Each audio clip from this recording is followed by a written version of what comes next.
Welcome to the deep dive, where we take those overwhelming, complex stacks of sources, the articles, the research, the congressional transcripts, and distill the absolute core of what you need to know. Today, we're plunging straight into the legislative abyss that just swallowed the biggest attempt yet to bring comprehensive regulation to the U.S. crypto markets. We're talking about the Digital Asset Market Clarity Act, right? The Clarity Act. Exactly. All our sources are zeroed in on how it abruptly stalled right in the middle of January 2026. And this is the real drama here. This wasn't some quiet failure. This was supposed to be the moment. It was. That critical markup hearing was slated for January 15th at the Senate Banking Committee. A hearing that was supposed to solidify the bill, get it ready for a full vote on the floor, and instead, nothing. A sudden, really shocking postponement. Right. So for you, the listener, our mission is to cut through all that noise and really understand three things. First, what specific provisions in that Clarity Act draft made the industry just abandon the legislation they've been championing? Okay, and second, How is the bill supposed to finally end that messy turf war between the SEC and the CFTC? And third, how does all this proposed failure stack up against the one big piece of crypto law that's actually on the books, the Genius Act? and that timeline is so important because this news is still piping hot. The Senate Banking Committee Chairman, Tim Scott, he put out a statement saying the postponement was for, and I'm quoting here, further bipartisan negotiations. Which is, the cleanest, most diplomatic way to say the entire thing just blew up in our face. It really did. And we can pinpoint the explosion, can't we? We can. The postponement came right after Coinbase, which is the largest U.S. crypto exchange, publicly and very dramatically withdrew its support for the latest draft. It was a massive last-minute U-turn. It's hard to overstate the shockwaves from that. I mean, Coinbase has spent millions and years of lobbying, fighting for exactly this, for regulatory certainty, to walk away at the 11th hour. They must have felt like the language in that bill was just toxic. What was that defining quote from the CEO when the news dropped? Oh, that quote went viral almost immediately. The CEO just stated plainly that the industry would rather have no bill than a bad bill. Wow. That's a declaration of war against parts of Congress. It is, and it instantly cratered the legislative momentum that had been building for months. And the markets, of course, reacted predictably. Coinbase stock tumbled, what, 6.48%? It did. And for them, this means they are right back to square one, operating under what they call regulation by enforcement from the SEC. They wanted clarity, and instead they bought themselves a whole lot more legal uncertainty. And the fallout was contagious. Because of the shared jurisdiction issues, the Senate Agriculture Committee basically followed suit almost immediately. They delayed their own proceedings. So this one move by Coinbase created a systemic logjam. A total logjam. It stalled the entire process. We're now looking at the window for any meaningful reform in 2026 just closing fast. Okay, so let's get into the why. If Coinbase walked away, there must have been some really bad stuff in that 278-page draft. We need to talk about these two poison pills that triggered it all. Absolutely. The first major controversy was all about the economics of stablecoins. Specifically yield. The bill included language that would effectively prohibit crypto exchanges from offering rewards or any kind of yield on stablecoin holdings, like USDC. Wait, yield on stablecoins is a huge product for the industry. Why would they put a restriction on what is essentially just interest for holding a digital asset? Because the traditional banking lobby successfully pushed for it. This is the real heart of the tension. Okay. The banks are afraid of a massive flight of capital. They see stablecoins, especially with a yield product, as high-interest digital savings accounts. So neobank deposits, essentially. Exactly. And they worry this competition will just siphon trillions away from traditional savings accounts and, community banks. So it was the stability of traditional finance being pitted directly against the innovation of decentralized finance. Precisely. And we know the fear wasn't just some hypothetical lobbying talk. The Treasury Department actually published an analysis warning that if these high-interest yield products persist in crypto, up to $6.6 trillion in deposits across the U.S. banking system could be at risk. 6.6 trillion. Wow. That number puts the why into extremely sharp relief. It's the whole price tag of the debate. So as long as this legislation stalls, the traditional banks get to keep their monopoly on federally protected, interest-bearing accounts. The delay is a massive win for them. It is. And if that first poison pill was economic, the second one was much more political, philosophical even, surveillance. Okay. Specifically, Section 305 of the draft. It introduced this highly controversial surveillance framework. It would have allowed law enforcement to place temporary holds on digital asset transactions For how long? for up to 180 days, half a year, And the kicker, without a judicial warrant. a 180-day warrantless freeze. That sounds like a massive expansion of government power over private property. That goes way beyond normal banking rules. It does, and that's exactly how the DeFi proponents saw it. They immediately started calling the Clarity Act a surveillance bill. Because it ran counter to the whole idea of decentralization and financial privacy. Right. A lot of people in the DeFi community actually celebrated when it collapsed. They argued that Section 305 would have forced impossible compliance roles onto developers and probably driven innovation completely offshore. So the industry was facing this choice. Accept a bill that gives you clarity, but also cripples your business model. Kills stablecoin yield, adds warrantless freezes. Or reject clarity and go back to fighting the SEC in court. They chose litigation. They chose to preserve the business model. And that brings us to the core structure of the act, beyond those poison pills. If it had passed, what was it trying to achieve? Right, let's shift gears. The original goal of the Clarity Act was a good one, right? To end that years-long, really destructive turf war between the SEC and the CFTC. It needed a clear framework. It needed definitions. The amended draft introduced a two-part classification. For assets. For the assets themselves. They'd either be ancillary assets, which are basically presumed to be securities, or network tokens, which would be treated more like commodities. And the key to telling them apart was this idea of maturity. How did the bill actually define a mature blockchain?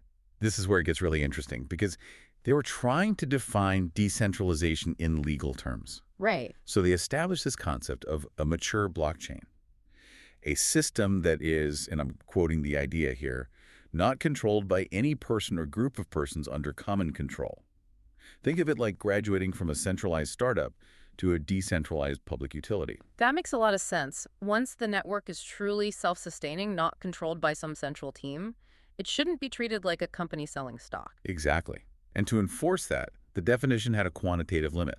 A single holder couldn't own more than 20% of the outstanding units. So if one entity owns too much, it's not mature. Not mature. And that status was the key to unlocking a lot of the bill's regulatory exemptions. Okay, so that structure sets up the big jurisdictional split.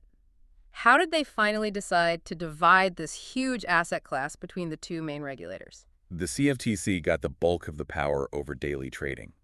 It would have received exclusive jurisdiction over transactions in digital commodities, in spot or cash markets. So the big exchanges, the platforms? All of them. What the bill called digital commodity exchanges, or DCEs, plus brokers and dealers, would have had to register with the CFTC. The CFTC would be the crypto cop on the beat for the commodity side of things. And where did that leave the SEC? The SEC would keep its traditional territory digital assets sold as part of an investment contract. But here was the big compromise. The bill provided an exemption for offers and sales of digital commodities on mature blockchains, as long as the total sales were capped at $75 million over a 12-month period. So a project with a truly decentralized mature network could raise up to $75 million without going through the full, often crippling SEC registration process. That was the idea, a clear on-ramp to foster innovation. But of course, now that whole system is in limbo. And while Clarity was focused on assets and exchanges, it's worth quickly mentioning another bill that addresses a related issue: developer liability. Oh, right. The Bipartisan Blockchain Regulatory Certainty Act, the BRCA. Yeah. That's a standalone bill trying to clarify that software developers or node operators who don't actually control or handle user funds shouldn't be classified as money transmitters. Which is vital, because if they were, they'd face impossible compliance rules just for writing code that people use. Exactly. BRCA is about protecting the core function of decentralized software development. It's so easy to focus on what failed, on the Clarity Act, but we shouldn't forget there is a regulatory success story already on the books. We should pivot to that. The one major piece of federal crypto legislation that is actually law, the Genius Act. The Guiding and Establishing National Innovation for U.S. Stablecoins Act, signed into law July 18, 2025.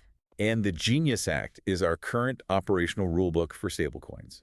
And it is a masterpiece of strict, targeted regulation.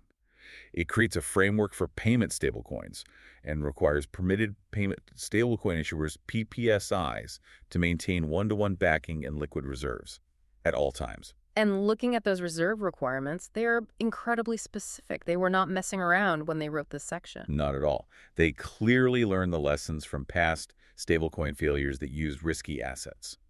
Under Genius, reserves can only be things like U.S. coins, cash at FDIC-insured banks, and really specific high-quality treasury bills with the remaining maturity of 93 days or less. 93 days. That threshold seems very deliberate. Oh, it is. It's to ensure the assets are basically cash and as low risk as humanly possible. Oh. No locking up funds in long-term, illiquid holdings. It's designed for absolute consumer trust. What about the consumer protections? The disclosure requirements seem pretty serious. They're mandatory and certified.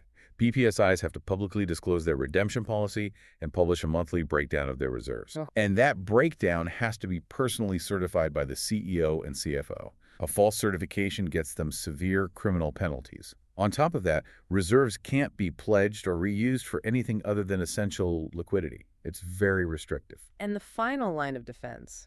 What if one of these issuers goes bankrupt? The Act has a huge explicit protection for that. In an insolvency, the stablecoin holder's redemption claim has priority over all other creditors. That's crucial. It means holders get their money back first and don't get stuck in years-long bankruptcy proceedings. Right. And finally, the anti-money laundering components are baked right in. How so? Genius is crystal clear. PPSIs are financial institutions for Bank Secrecy Act purposes. They have to run full AML programs, and this is key. They must have the technical ability to freeze and burn wallets to comply with lawful orders. Which ensures they can operate within the U.S. regulatory system, even if it goes against that uncensorable crypto ethos. Right. The contrast is fascinating. Genius is strict, successful, and narrow. Clarity tried to be comprehensive and just, failed because it threatened business models and privacy. Which brings us back to the critics who warned that Clarity was flawed even without those poison pills. Yeah, we have to bring in the argument from the former SEC Chief Accountant Lynn Turner. He argued the Clarity draft was severely deficient on financial controls. His warning was that it could enable another FTX-type fraud. Exactly, because it lacked Sarbanes-Oxley-level safeguards. So this is about the integrity of the books themselves, not just market regulation. What safeguards was he calling for? Mandatory annual audited financial statements, for one. But the most critical missing piece he pointed to was CEO and CFO certification of internal controls over financial reporting, ICFR. Which isn't just auditing the balance sheet, it's auditing the process of how a company reports its financials. That's it. It ensures the numbers are reliable and prevents management from just cooking the books. It's what stopped more Enrons from happening after 2002. That is an incredibly important distinction. You're not just auditing the results, you're auditing the system that creates them. Right.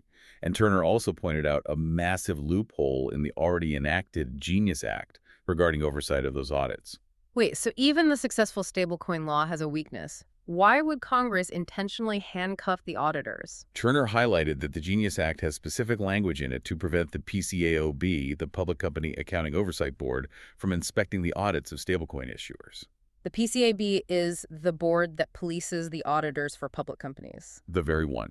And Turner's point was that letting an audit firm say they're PCAOB registered without being subject to their oversight will only serve to destroy rather than further confidence in the long run. That's a fundamental flaw. It gives the appearance of tough oversight without the actual enforcement teeth. The whole delay just seems to benefit the incumbents. It does. I mean, we saw $23 billion in net inflows into the spot Bitcoin and Ethereum ETFs in 2025 alone. The institutional interest is there, but it needs a certain regulatory foundation. And as long as Clarity is stalled, giants like JP Morgan maintain their competitive edge. Banking lobby got exactly what it wanted. A bill that protected their deposit base from competition, from stablecoin yield products. So where does this leave us right now? The legislative path for Clarity is pretty much dead in the water until late 2026, maybe even 2027. Which means the focus for the U.S. crypto industry shifts right back to the courtroom. It's back to regulation by lawsuit from the SEC. So what are the likely future scenarios here? I see two paths. One is that Coinbase and its allies successfully lobby for a cleaner version of Clarity. One that keeps the jurisdictional split but gets rid of the surveillance and yield bans. And the other? The other is that Congress just gives up on the big, comprehensive approach. And instead, they adopt a fragmented strategy. Small, targeted bills, one for exchange registration, another for developer safe harbors like BRCA. It's clear that the Clarity Act was meant to finally integrate crypto into mainstream U.S. finance, but its failure really highlights this fundamental unresolved conflict. It's a conflict between that revolutionary, decentralized ethos and the establishment's demand for control and centralized compliance. Which leaves us with a really provocative final thought for you to consider. We know the Genius Act already has strict reserve and AML rules in place. So if the ultimate goal is full legitimacy in the U.S., what regulatory price should the digital asset industry actually be willing to pay if that price means sacrificing core tenets like decentralized competition and financial privacy? That's the high-stakes negotiation that lies ahead.